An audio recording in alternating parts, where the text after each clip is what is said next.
dan misi kenabian yang dibawa oleh beliau untuk penyempurnaan akhlak. Kemudian kita lanjut dengan spirit akhlak dalam Pancasila itu sendiri. Nah, sekarang kita masuk kepada hal yang tidak kalah pentingnya, yaitu tentang revolusi akhlak. Jadi kalau sekarang kita sedang gaungkan revolusi akhlak, revolusi akhlak. Nah, akhlak yang dimaksud akhlak yang mana? Akhlak yang tadi sudah kita bahas dari awal sampai barusan. Nah, ini semua merupakan bagian daripada revolusi akhlak. Nah, sehingga di sini saya hanya ingin memberikan satu kesimpulan singkat saja, bahwa revolusi akhlak ini memiliki level. Nah, jadi ada levelnya. Nah, level yang pertama adalah level individu. Artinya, kalau kita bicara revolusi akhlak di tataran level individu, maka bagaimana caranya rakyat dan bangsa Indonesia ini, semua elemen bangsa, kita ajak secara bersama-sama melakukan perubahan secara cepat. Secara cepat dari sifat-sifat khianat kepada amanah, pembohong kepada jujur, koruptif menjadi non-koruptif, suka maksiat menjadi meninggalkan maksiat. Nah, ini harus masuk di seluruh, yaitu elemen masyarakat. Nah, melalui apa? Melalui dakwah, melalui ajakan, melalui seruan, melalui nasihat, melalui diskusi-diskusi, melalui tulisan-tulisan, melalui rekaman-rekaman. Kita ajak semua dengan dakwah. Nah, bagaimana seluruh masyarakat Indonesia, individu-individu bangsa Indonesia, siapapun dia, yang menginginkan Indonesia bermartabat, yang menginginkan Indonesia berkah, ayo mari kita lakukan revolusi akhlak. Nah, ini di level individu. Nah, sekarang yang kedua di level sistem. Tentu ada level individu, ada level sistem. Nah, di level sistem ini kita harus melakukan revolusi akhlak dari sistem berbasis materialisme, sekularisme, ke sistem berbasis tauhid sesuai sila ke-1 Pancasila, yaitu ketuhanan yang Maha Esa. Ini kan dasar negara. Ini dasar negara kita. Maka itu tidak layak dalam level sistem ini kita mengambil sistem di luar daripada ketuhanan yang Maha Esa. Nah, maka itu revolusi akhlak di level sistem, bagaimana caranya kita secara bersama-sama menggandeng seluruh elemen bangsa tanpa pengecualian, kita hijrah dari sistem berbasis materialisme, sekularisme ke sistem berbasis tauhid, yaitu berbasis kepada sila pertama Pancasila, ketuhanan yang Maha Esa.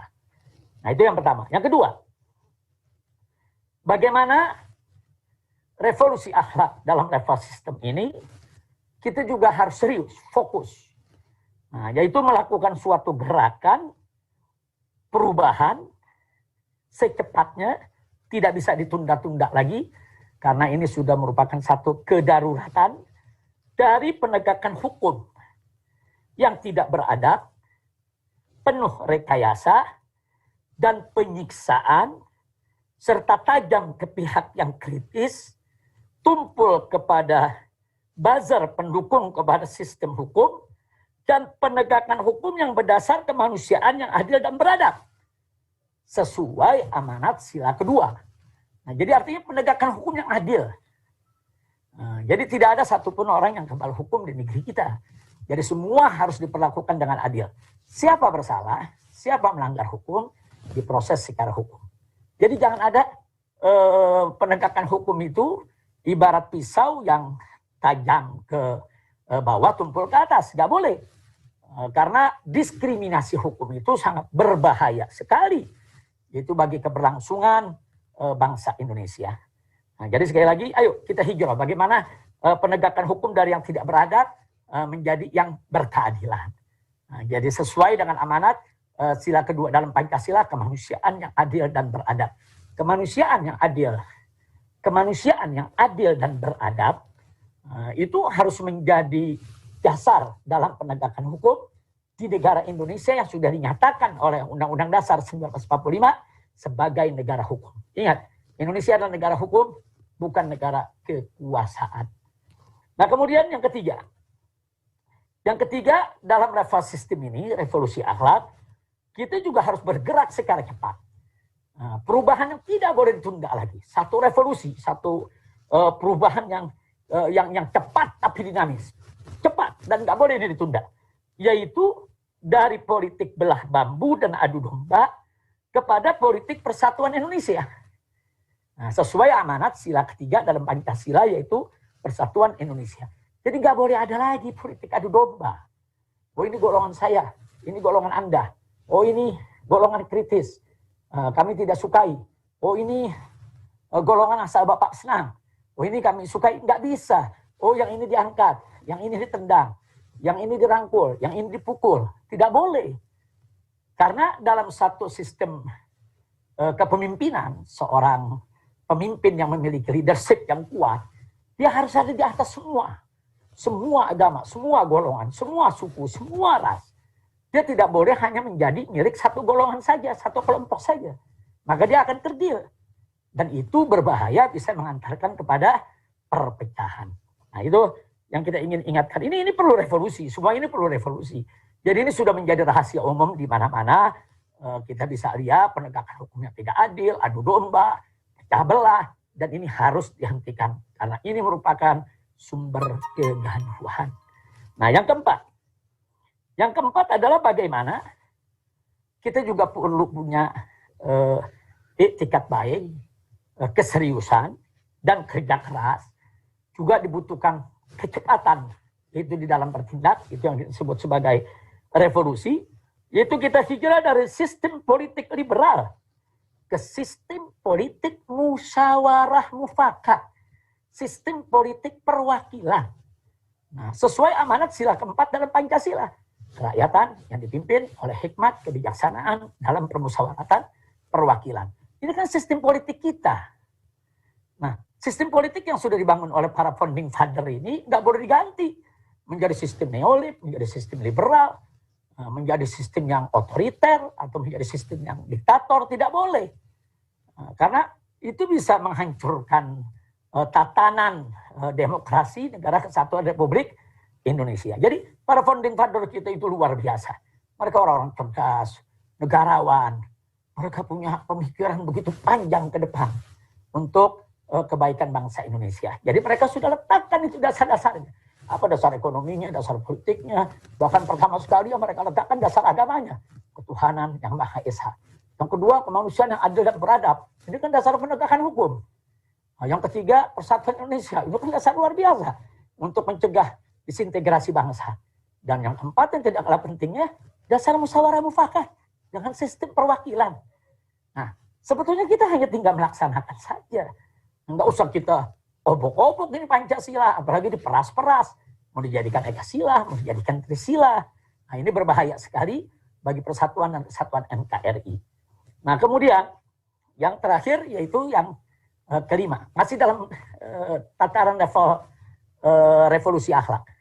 Dari revolusi akhlak di level sistem juga harus punya keberanian yang penuh tanggung jawab dan semangat, serius, fokus. Bagaimana kita melakukan hijrah dari sistem ekonomi riba ke sistem ekonomi non riba, dari pembangunan yang mengandalkan utang kepada pembangunan yang berbasis ekonomi kerakyatan. Dari ekonomi oligarki kapitalistik ke ekonomi berkeadilan sosial. Dari struktur ekonomi yang dikuasai segelintir orang kepada pemerataan sumber daya ekonomi. Nah, dari ekonomi tidak berkeadilan kepada ekonomi berkeadilan sosial. Nah, ini sesuai dengan amanat sila kelima dari Pancasila. Keadilan sosial bagi seluruh rakyat Indonesia. Jadi level sistem yang saya sampaikan barusan satu persatu, level sistem ini kita bagi 5 tadi, semuanya itu sudah diamanatkan, sudah digariskan dengan secara tegas, jelas, lugas oleh para founding father bangsa Indonesia. Jadi subhanallah, subhanallah, sekali lagi kita harus mendoakan para founding father kita, jasa mereka terhadap bangsa ini. Nah, kita sebetulnya hanya tinggal melaksanakan, menjaga, melestarikan. Bagaimana semua ini bisa dijaga menjadi modal revolusi akhlak kita. Nah, karena itu di sini akhirnya sebagai penutup, yang ingin saya sampaikan di sini adalah yang paling penting. Sekali lagi ini sangat mendasar sekali. Jadi tidak ada gunanya kita bicara secara teoritis, yaitu tentang revolusi akhlak yang sudah saya paparkan tadi, kalau poin akhir ini tidak kita jaga, yaitu bahwa revolusi akhlak ini mesti melibatkan semua komponen dan elemen masyarakat untuk menuju negeri yang baldatun thayyibatun wa rabbun ghafur. Jadi niatnya mesti ikhlas. Bukan cari kekuasaan, bukan cari jabatan, bukan cari harta benda, bukan. Niatnya mesti ikhlas. Yaitu mencari ridho Allah Subhanahu wa taala. Jadi semua komponen masyarakat, siapapun dia, bagian dari bangsa Indonesia ini harus dilibatkan. Nah, makanya untuk menuju ke arah ini, kita harus buka pintu dialog. Kita harus selalu membuka diri untuk bicara dengan pihak mana saja. Kita harus siap mengkritik dan kita juga harus siap dikritik. Nah, jadi jangan merasa diri paling suci sendiri, paling benar sendiri. Tidak. Nggak ada yang maksum di antara kita. Nah, kecuali Nabi alaihi salatu wassalam. Kita ini ada kesalahan, ada kelalaian. Kita saling koreksi, kita saling informasi, dan kita saling koreksi. Nah, ini bagian-bagian daripada revolusi akhlak yang ingin saya paparkan supaya menjadi jelas. Nah, pada akhirnya setelah panjang lebar saya sampaikan soal revolusi akhlak ini, jangan ada yang berpikir revolusi akhlak itu kalau dengar kata revolusi bersenjata atau revolusi pemberontakan, Habib Musir. Enggak betul.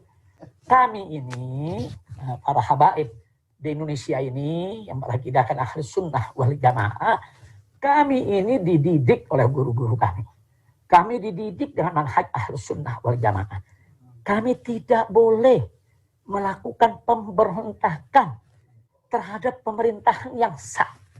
Nah, nggak boleh. Kalau sudah dinyatakan sah, diterima oleh masyarakat, suka atau tidak suka, adil atau tidak adil, ya kita tetap harus mengakui ini pemerintahan. Tapi kita harus bersikap objektif. Apa-apa kebijakan yang dikeluarkannya yang bagus, yang baik, harus kita apresiasi. Kita terima, kita jalankan bersama. Nah, adapun kebijakan-kebijakan yang tidak populer, kebijakan-kebijakan yang membahayakan keselamatan bangsa dan negara, kebijakan-kebijakan yang menindas rakyat, ya wajib kita kritisi. Nah, mengkritik pemerintahan yang sah itu bukan makar. Mengkritik pemerintahan yang sah, itu bukan pemberontakan. Nah, ini yang perlu saya jelaskan. Jadi nggak betul. Jadi nggak ada itu niatan. Kita ini Ahlus Sunnah wal Jamaah. Kita di negeri Indonesia ini saat ini merupakan darul dakwah, negeri dakwah. Nah, di mana kita wajib berdakwah, mengajak orang sebanyak-banyaknya untuk berbuat baik. Termasuk para penguasa, termasuk para pemerintah. Ayo kita berbuat baik. Ayo kita berbuat baik. Nah, kalau ada kemungkaran yang dilakukan oleh penguasa, ya kita hisbah. Amar ma'ruf, nahi munkar. Dari mulai cara yang minimal sampai cara yang maksimal. Tapi tetap tidak boleh kita melakukan pemberontakan. Kecuali dalam konteks kalau para habaib, para ulama, para kiai, umat Islam dibantai. Terjadi genosid, terjadi pembunuhan. Nah, itu dalam konteks bela diri. Dalam hukum agama maupun hukum internasional itu dibenarkan. Nah, semoga itu tidak terjadi di negara kesatuan Republik Indonesia. Jadi sekali lagi yang kita ingin ingatkan di sini, revolusi akhlak jangan digambarkan sebagai revolusi berdarah-darah, revolusi makar, revolusi pemberontakan, revolusi buhot, revolusi menjatuhkan pemerintahan yang sah. Tidak begitu. Atau disebut khawarij. Enggak begitu. Kita Ahlus Sunnah wal Jamaah. Kita selalu membuka diri untuk dialog, rekonsiliasi. Ayo sama-sama kita duduk. Kita saling kritik. Kita saling memperbaiki. Nah, inilah dakwah dan hisbah inda ahli sunnati wal jamaah. Nah, karena itu di sini juga saya ingin ingatkan bahwa kalau kita bicara tentang revolusi, revolusi itu kan perubahan cepat. Loh, kenapa harus cepat? Karena kalau ditunda-tunda ini membahayakan persatuan kesatuan negara Republik Indonesia. Nah, mana-mana yang harus segera diperbaiki, segera diperbaiki. Nah itu namanya revolusi. Apalagi ada tambah kata akhlak. Revolusi akhlak. Ya berarti revolusinya itu harus berakhlak. Nah karena itu saya minta kepada semua pihak, ayo stop sudah kegaduhan ini. Mau sampai kapan kita terus bergaduh? Nah kemudian yang tidak kalah pentingnya, kalau kita menyatakan jihad, nah ada lagi nih. Orang kalau dengar kata jihad ini selalu diidentikan dengan ISIS, dengan teroris, dengan pemenggalan kepala, dengan apa namanya, ya perbuatan-perbuatan yang mengerikan. Enggak begitu, enggak begitu. Jihad itu sudah jihad itu memang pada makna terminologi dia merupakan makna perang. Tapi ada syarat-syaratnya, ada adabnya, ada akhlaknya. Seperti pada saat penjajah Belanda datang menjajah Indonesia, para ulama-ulama kita menyuarakan jihad, bahkan mereka turun berjihad.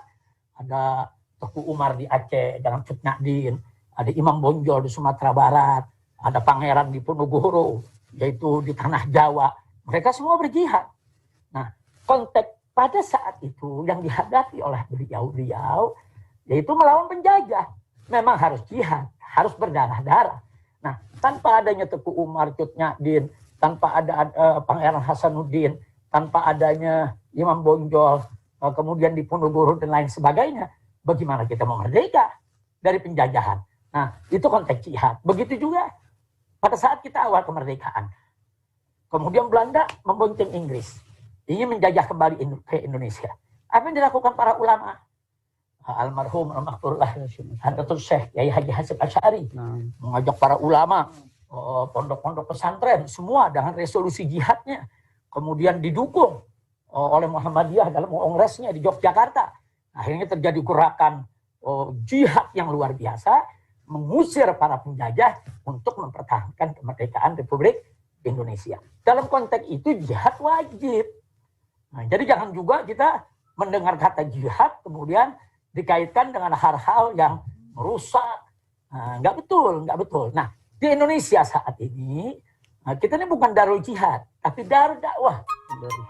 Darul hisbah. Ini negeri dakwah dan negeri amar ma'ruf nahi munkar. Kan tidak ada genosid. Apa pemerintah kita melakukan genosida terhadap rakyat Indonesia? Kan enggak. Nah, jadi selama tidak ada pembantaian terhadap umat Islam, tidak ada pembunuhan terhadap para ulama kiai, ya kita tidak bicara soal kita perang angkat senjata. Jadi semua itu fitnah. Nah, sebagai penutup akhirnya bicara tentang jihad. Justru Nabi mengatakan jihad yang paling afdol sekarang. Jihad yang paling afdol. Jihad yang paling afdol itu adalah kalimatul haqqin amama sultan al-ja'ir. Menyampaikan kalimat yang hak kepada penguasa yang zalim. Jadi siapa yang menyampaikan kalimat hak, kalimat benar depan kezaliman penguasa, itu jihad yang paling afdol. Dan itu wajib dilakukan oleh para ulama, khususnya para habaib dan para kiai. Jadi ini yang perlu kita sampaikan. Artinya biasakanlah hidup dengan saling mengkritik, saling menasihati, watawasau bis haqqi watawasau bis sabr. Kita saling menasihati dengan hak, saling menasihati dengan sabar. Nah, karena itu saya minta kepada semua pihak tanpa terkecuali, yuk mulai hari ini, mulai saat ini, stop segala kegaduhan, buka pintu dialog, ayo kita diskusi, ayo kita berargumentasi dengan sehat. Nah, jadi tidak ada lagi tuh rekayasa untuk meruntuhkan tatanan kehidupan demokrasi Indonesia, tatanan penegakan hukum di Indonesia, tatanan kehidupan berbangsa dan bernegara. Jadi stop kegaduhan ini, stop ketidakadilan, stop kezaliman. Nah, ini yang saya mau sampaikan kepada semua ikhwan.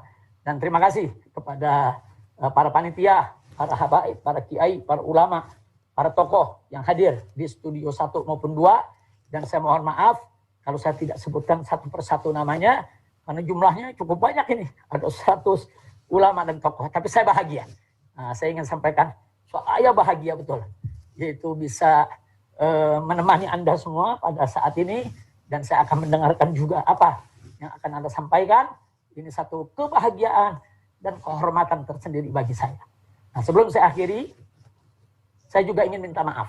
Yaitu kepada seluruh tokoh, habaib ulama. Kalau sampai hari ini saya belum bisa bersilaturahim untuk keliling, menemui, menjumpai para tokoh, karena memang saya masih dalam observasi untuk menjaga daripada kesehatan saya dan keluarga atas saran tim medis. Gitu. Jadi menurut tim medis, pada saat kita menghadapi penumpukan manusia, baik di bandara, di Petamburan, di Tebet, di Megamendung, kita sudah berkali-kali menyampaikan, jaga protokol kesehatan, jaga protokol kesehatan. Tapi gimana ya, antusias umat ini, subhanallah, sampai ribuan laskar nggak mampu mencegah. Padahal ribuan laskar sudah disiapkan. Akhirnya mereka yang bersalaman, mereka yang berusaha untuk meluk dan lain sebagainya. Nah, akhirnya tim medis menyarankan ini bukan persoalan COVID atau tidak COVID, baik COVID ataupun tidak COVID, dalam suasana yang sudah crowded seperti itu, ya seharusnya memang mengkarantina diri, atau mengisolasi diri, walaupun tidak COVID sekalipun. Nah, tetap untuk pemulihan, untuk menjaga. Nah, kemudian atas saran mereka juga nanti secara berkala ya diperiksa. Diperiksa dengan rapid test, diperiksa dengan swab antigen, diperiksa juga dengan swab PCR, dan lain sebagainya. Jadi saya serahkan kepada tim medis. Jadi silakan diperiksa sebaik-baiknya dan seterusnya. Maka itu saya minta maaf kepada para alim ulama, para kiai yang datang ke rumah saya. Kita di sini juga memperlakukan protokol kesehatan yang sangat ketat. Nah, jadi di pintu gerbang itu kita sediakan ada rapid test, ada swab antigen. Jadi kalau ada tamu-tamu siapapun dia tanpa terkecuali, kita periksa dengan rapid test atau kita periksa dengan swab antigen yang hasilnya kan lebih cepat. Nah, kalau memang mereka negatif, ya kita persilakan masuk. Nah, dengan tetap menjaga jarak, menjaga protokol kesehatan.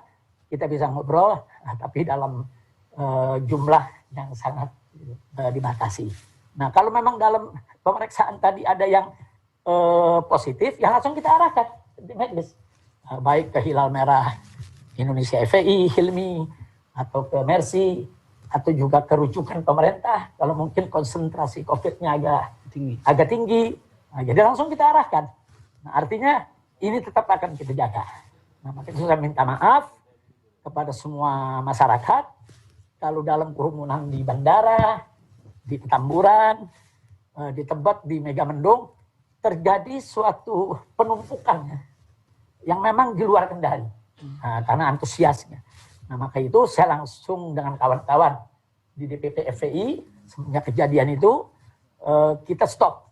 Nah, tidak ada lagi kerumunan, bahkan seluruh rencana jadwal ke luar kota, ke daerah, kita stop sampai pandemi ini berakhir. Nah, jadi kita harus hormati protokol kesehatan itu buat semua. Itu termasuk akhlak juga yang mesti kita jaga. Nah, jadi saya serukan kepada seluruh bangsa Indonesia agar kita mendapat keberkahan dari Allah, wabah ini segera selesai. Ayo sama-sama kita ikut protokol kesehatan. Jaga jarak, sering-sering cuci tangan, apalagi kalau bisa berwudu nih bagi umat Islam. Nah, dawamul wudu. Kemudian pakai masker, pakai face shield, kemudian hindarkan segala bentuk kerumunan. Saya ajak semua, ayo mari sama-sama dengan semangat revolusi akhlak, bagaimana kita menanggulangi pandemi ini agar bisa yaitu segera diangkat oleh Allah Subhanahu wa taala. Tapi tentunya yang paling penting bagaimana wabah ini diangkat, ya tingkatkan iman takwa kita kepada Allah. Banyak istighfar. Nah, bisa jadi wabah yang terjadi ini kan peringatan dari Allah. Nah, karena itu kita taubat, kita kembali ke jalan Allah, tubu ilallahi taubatan nasuha. Nah, jadi ini yang saya sampaikan. Jadi terima kasih Habib Muhsin bin Zaid Al-Attas. Itu di samping saya, beliau adalah Imam FPI DKI Jakarta yang luar biasa, punya semangat yaitu untuk revolusi akhlak yang begitu tinggi. Anak menantu saya Habib Muhammad Hanif Al-Attas yang telah setia dari awal saya pulang sampai sekarang, selalu menemani, dan beliau selalu mengingatkan saya soal protokol kesehatan ini. Kadang-kadang kita nih orang tua suka lupa lalai, ada anak muda yang ngingetin. Nah, terima kasih banyak semua, terima kasih banyak.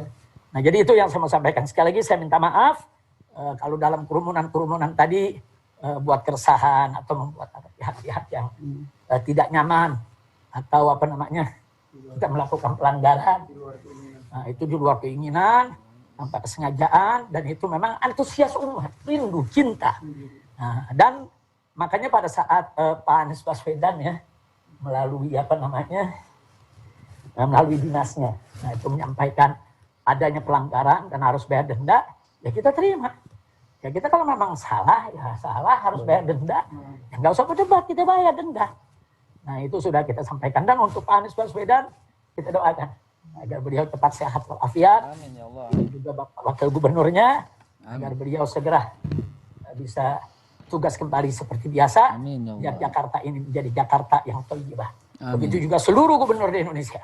Selamat bekerja. Ayo sama-sama kita jaga protokol kesehatan. Hindarkan kerumunan. Kerumunan apa saja? Kerumunan pilkada, kerumunan maulid, kerumunan haul, kerumunan apa lagi? Pernikahan. Kerumunan apa saja kita hindarkan, kita jaga, kita dukung upaya ulama dan upaya umaro bagaimana secepatnya kita keluar dari pandemi ini. Amin ya Allah. Itu saja. Terima kasih banyak. Jazakumullahu khairal jazaa. Saya ucapkan terima kasih atas segala perhatian. Saya mohon maaf atas segala kesalahan, kekhilafan dan kekurangannya.